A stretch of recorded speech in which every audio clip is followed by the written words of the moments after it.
తిరిగి BCN news కి స్వాగతం. శ్రీ అనంత వెంకటేశ్వర స్వామి దేవాలయం ద్వితీయ వార్షికోత్సవాలు గురువారం నుంచి నెల 14వ తేదీ వరకు అంగరంగ వైభవంగా నిర్వహిస్తున్నట్టు ఆలయ ధర్మకర్తలు చిల్లా శ్రీనివాసరెడ్డి, PVR సురేష్లు తెలియజేశారు. విశాఖలోని హోటల్ మేఘాలయ సమావేశ మందిరంలో నిర్వహించిన మీడియా సమావేశంలో వారు మాట్లాడుతూ విజయనగరం జిల్లా గంట్యాడ మండలం ఎగువ కొండపర్తి ప్రాంతంలో సముద్ర మట్టానికి 3333 అడుగులు ఎత్తున అనంతగిరి వైకుంఠ శిఖరంపై నిర్మించిన శ్రీ అనంత వెంకటేశ్వర స్వామి ద్వితీయ వార్షికోత్సవాలు ఈ నెల 14వ తేదీన శనివారం వరకు జరుగుతాయని అన్నారు. ఈ కార్యక్రమాలకు 3333 అడుగుల ఎత్తులో పెద్ద ఆలయం నిర్మించడం, మరి ఆ ప్రాంత ప్రజలందరికీ కూడా ఉత్తరాంధ్ర ప్రాంత ప్రజలందరికీ కూడా వెంకటేశ్వర స్వామి ఆలయం నిర్మించి అందుబాటులో తీసుకురావడం, మరి ఈ ఆలయం అత్యంత మహిమాన్వితం కాబట్టి ప్రతి ఒక్కరూ దర్శనం చేసుకోండి అని చెప్పేసి ఆ ట్రస్ట్ అందరూ కోరుతున్నారు. అలాగే ఇప్పుడు ఈ రోజు నుంచి కూడా అక్కడ ప్రత్యేక పూజాది కార్యక్రమాలు శాస్త్రోక్తంగా ప్రారంభమయ్యాయి. అందులో భాగంగానే దశమివారి ఈ రోజు శనివారం వరకు కూడా రాజగోపురం ప్రతిష్ట, అలాగే ప్రత్యేకంగా మరి రామానుజాచార్యుల వారి భగవద్ రామానుజాచార్యుల వారి ప్రాణ ప్రతిష్ట విగ్రహాన్ని, అలాగే అన్నమయ్య విగ్రహాన్ని ఏర్పాటు చేయడానికి సంకల్పించారు. చాలని చెప్పి ఋషులు తాలూకు వాక్యం. ఇంత పూర్వం యాగాలు యజ్ఞాలు చేస్తే కదా పుణ్యం. సార్ మనకి టెంపుల్ కట్టిన తర్వాత ద్వితీయ వార్షికోత్సవం అని జరుపుకుంటున్నామండి, సెకండ్ యానివర్సరీ. ఈ ద్వితీయ వార్షికోత్సవంలో మనకి 12వ తారీఖు అంటే నేటి నుండి ప్రారంభమై 3 రోజులు, ఈ రోజు రేపు శనివారం వరకు ప్రోగ్రామ్స్ అన్ని కొనసాగుతాయండి. 12వ తారీఖు అంటే ఈ రోజు హోమాలన్నీ కార్యక్రమాలు జరుగుతున్నాయి సార్.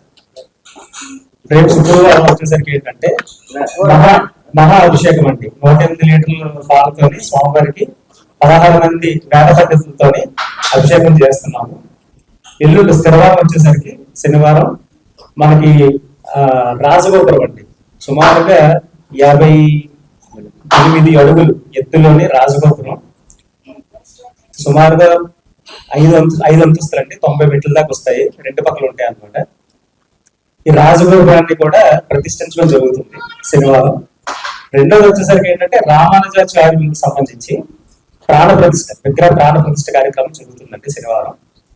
అదే శనివారం అన్నమాచార్యుల యొక్క విగ్రహ ఆవిష్కరణ కూడా జరుగుతుంది.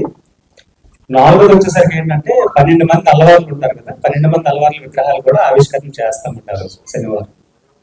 ఈ కార్యక్రమానికి మనకి విశిష్ట అతిథులు చాలా మంది నిర్వహించడం జరిగిందండి. ప్రభుత్వం నుంచి కూడా మన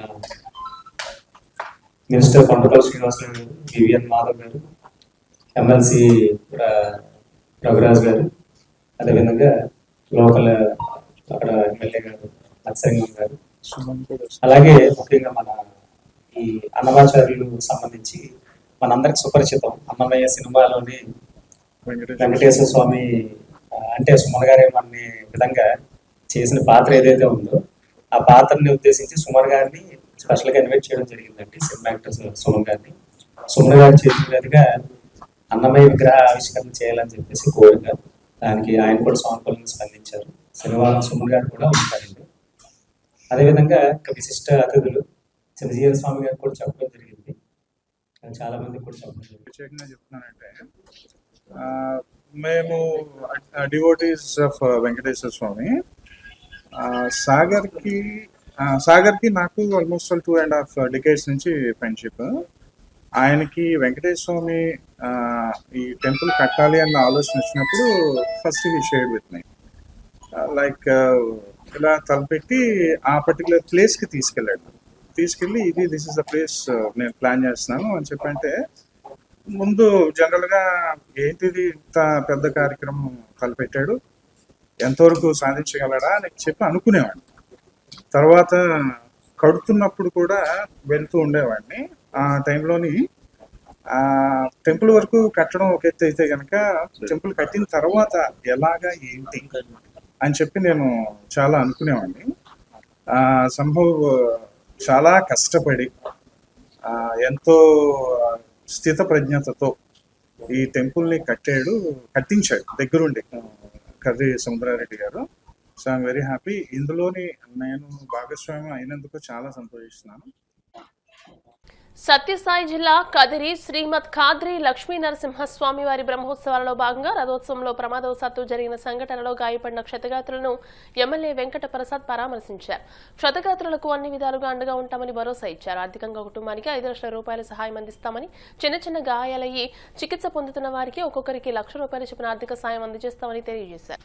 ప్రస్తుతానికి తెలంగాణలో డొమెస్టిక్ గ్యాస్ కొరత లేదని మంత్రి ఉత్తమ్ కుమార్ రెడ్డి తెలియజేశారు. కమర్షియల్ గ్యాస్ మాత్రమే కొంత సరఫరా ఆగిందని అన్నారు. గ్యాస్ కొరతపై ఆయిల్ కంపెనీలతో సమీక్షిస్తామని, సీఎస్ కలెక్టర్లతో సమావేశం నిర్వహిస్తామని, జనజీవనానికి ఇబ్బంది లేకుండా గ్యాస్ సరఫరా చేస్తామని తెలిపారు. ఎల్పీజీ విషయంలో ఇబ్బందులు కలగకుండా చర్యలు తీసుకుంటామని, డీలర్లు బ్లాక్ మార్కెటింగ్ చేస్తే చర్యలు తీసుకుంటామని హెచ్చరించారు. డొమెస్టిక్ సప్లైకి ప్రాబ్లం రాలేదు, కానీ కొన్ని చోట్ల కమర్షియల్ సప్లైకి కొంత షార్టేజ్ వచ్చిందని మాకు వచ్చిన వార్త. ఇమ్మీడియట్ గా రేపు మధ్యాహ్నం 12 గంటలకి రాష్ట్ర చీఫ్ సెక్రటరీ గారితో సహా నేను తెలంగాణలో ఉన్న ఆయిల్ కంపెనీస్ అధిపతులందరినీ పిలిపించాం. రాష్ట్రంలో స్టాక్ ఎంత ఉంది, డొమెస్టిక్ సప్లైకి ఎంత ఉంది, డీలర్ల దగ్గర ఎంత ఉంది, కమర్షియల్ సప్లైకి ఎంత ఉంది అని చెప్పి ఇమ్మీడియట్ గా ఈరోజు నేను ఒక సమీక్ష చేసి రేపు ఆయిల్ కంపెనీస్ పిలిచి జిల్లా కలెక్టర్లతో ఒక వీడియో కాన్ఫరెన్స్ రేపు 12 గంటలకి ఏర్పాటు చేయడం జరిగింది.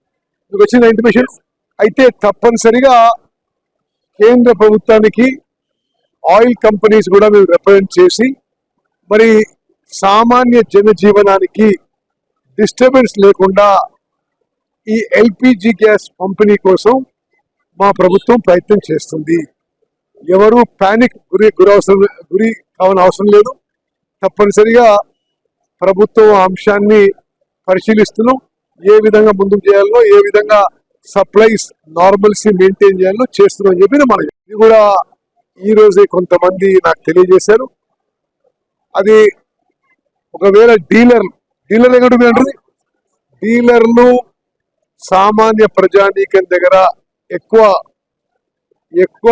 ధర తీసుకుంటే మాత్రం, అంటే ఒకవేళ కేంద్ర ప్రభుత్వం ధర పెంచితే అది దానికి బ్లాక్ మార్కెటింగ్ అనే విధంగా ఎల్పిజి డీలర్లు ఎవరన్నా దానికి మరి పాల్పడితే మాత్రం కఠిన చర్యలు తప్పవు. ఆ ఎల్పిజి డీలర్షిప్ క్యాన్సిల్ చేస్తాం.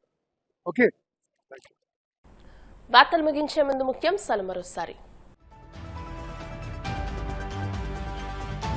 అభివృద్ధి పనులకు అటవీ అధికారులు సహకరించాలని సీఎం చంద్రబాబు స్పష్టమైన ఆదేశం. పోలీసుల అటవీ శాఖ అధికారులు కూడా పీపుల్స్ ఫ్రెండ్లీగా మారాలని సూచన. కూటమి ప్రభుత్వం కేవలం 46.86 లక్షల మంది రైతులకు మాత్రమే అన్నదాత సుఖీభవ పథకాన్ని వర్తింపజేస్తోంది. విమర్శలు గుప్పించిన వైసీపీ నేత నాగిరెడ్డి. గత 15 ఏళ్లలో చంద్రబాబు రాష్ట్రానికి చేసిందేమీ లేదన్న చింతా మోహన్. ప్రస్తుతం ప్రభుత్వం కొందరి పెత్తనం కింద నడుస్తోందని విమర్శ.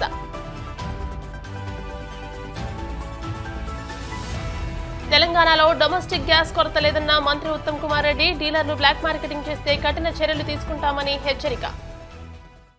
ఈ వార్తలు ఇంతటితో సమాప్తం. మరిన్ని వార్తల కోసం BCN digital YouTube channel, Facebook page ని ఫాలో అవ్వండి. అప్డేటెడ్ వార్తల కోసం ప్లీజ్ సబ్స్క్రైబ్.